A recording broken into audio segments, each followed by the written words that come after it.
ఇందాక ఏవి చూసినప్పుడు నాది 25th ఇయర్ అంట. అది నాకే అర్థం కాల. త్రివిక్రమ్ గారు కూడా చెప్పారు 25 సంవత్సరాలు. మీరు చూపించిన అభిమానం నేను ఎప్పుడు మర్చిపోలేను. ప్రతి ఏడు అది పెరుగుతూనే ఉంది. అది థ్యాంక్ యూ సో మచ్. మాటలు లేవు, ఏం చెప్పాలో నాకు తెలియదు. ఎప్పుడు చెప్తూ ఉంటానుగా, చేతులు ఎత్తి దండం పెట్టడం తప్ప ఏం తెలియదని.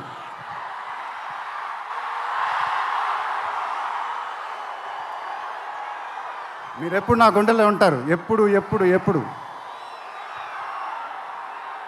సంక్రాంతి నాకు బాగా కలిసి వచ్చిన పండగ, నాకు కానీ నాన్నగారికి కానీ.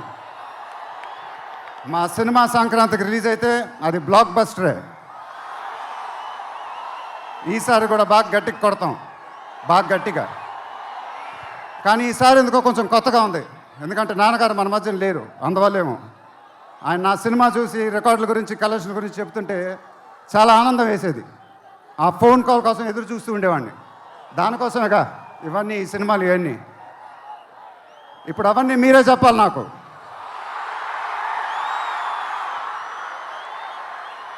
ఇక నుంచి మీరే నాకు అమ్మ, మీరే నాకు నాన్న, మీరే నాకు అన్నీ. మీ ఆశీస్సులు, అభిమానం ఎప్పుడు నా దగ్గరే ఉండాలని మనస్ఫూర్తిగా కోరుకుంటున్నాను. Thank you, thank you, thank you.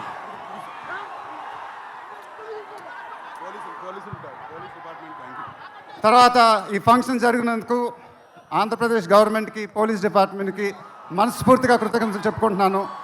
వాళ్ళే లేకపోతే ఈ ఫంక్షన్ జరగదు. Thank you so much sir, thank you so much, thank you.